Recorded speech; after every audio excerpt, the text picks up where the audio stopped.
تیسرا سوال حضرت جبریل علیہ الصلوۃ والسلام نے امام الانبیاء صلی اللہ علیہ وسلم سے فرمایا، وہ یہ تھا مل احسان اخبرنی عن الاحسان، کہ محمد صلی اللہ علیہ وسلم آپ احسان کے بارے میں مجھے بتائیے کہ احسان کیا ہے۔ تو اللہ کے پیارے حبیب حضرت محمد الرسول اللہ صلی اللہ علیہ وسلم نے جواباً ارشاد فرمایا، ان تعبد اللہ کأنک تراہ فإن لم تکن تراہ فإنہ یراک،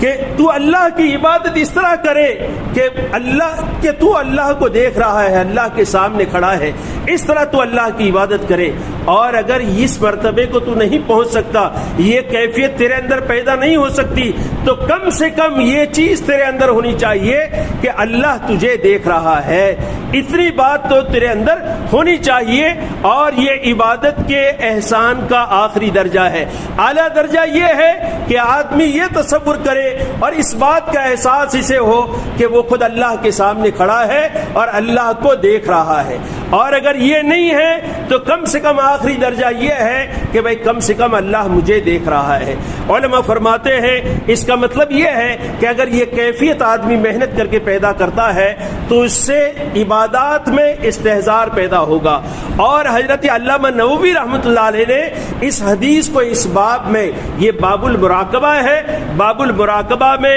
اس حدیث کے ذکر کرنے کی وجہ صرف یہ جملہ اور یہ کلمہ ہے کہ اللہ کے رسول صلی اللہ علیہ وسلم نے جو یہ بات ارشاد فرمائی کہ انسان کے دل میں کیفیت احسان کی کیفیت پیدا ہو جائے، یہ جملہ یعنی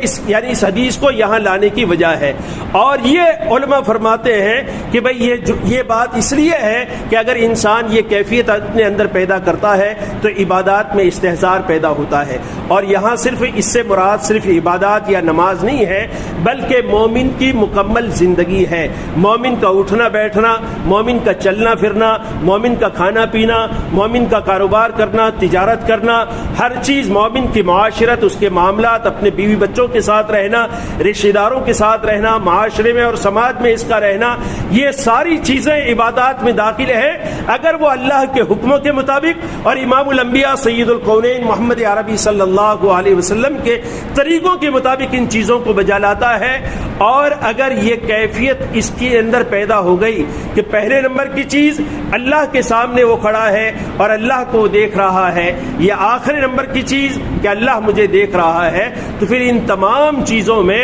اللہ کے خوف کے ساتھ، پورے استحضار کے ساتھ وہ عمل کرے گا۔ جیسے کوئی ملازم کسی جگہ کام کر رہا ہے اور اس پر کوئی سپروائزر مامور ہے تو وہ تندہی کے ساتھ کام کرتا ہے، اور اگر کوئی دیکھنے والا نہیں ہے اور اسے کسی کا ڈر نہیں ہے تو پھر وہ کام میں غفلت برتتا ہے۔ ایسے ہی آج کے لیے جس CCTV کا زمانہ ہے اسے کم سے کم اتنا احساس ہو جائے کہ بھئی میرے سامنے تو کوئی سپروائزر نہیں ہے لیکن کہیں بھی بیٹھ کر CCTV کے ذریعے سے کوئی مجھے دیکھ رہا ہے، تب بھی وہ کام میں غفلت نہیں کرتا۔ ایسے ہی بندے کا معاملہ اللہ کے ساتھ ہے کہ یہ کیفیت جو حدیث میں ذکر کی گئی اس پر اگر اس کا استحضار پیدا کر لے اور اس کو اپنے دل میں پیدا کر لے تو پھر اس کی پوری زندگی میں نکھار پیدا ہو جائے گا، اس کی پوری زندگی عبادت بن جائے گی، اور اللہ ہر وقت مومن کے ساتھ ہے۔ چنانچہ قرآن کریم میں اللہ تعالیٰ فرماتے ہیں الذی یراک حین تقوم وتقلبک فی الساجدین، اللہ تعالیٰ شانہ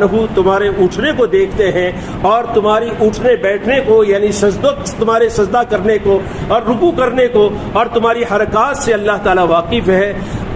یہ دوستو یعنی 3 مرتبے اس حدیث کے جو 3 بنیادی سوالات تھے وہ پورے ہوئے۔ آگے اور کچھ چیزیں باقی ہیں، انشاءاللہ اسے آئندہ عرض کریں گے۔ وآخر دعوانا ان الحمدللہ رب العالمین۔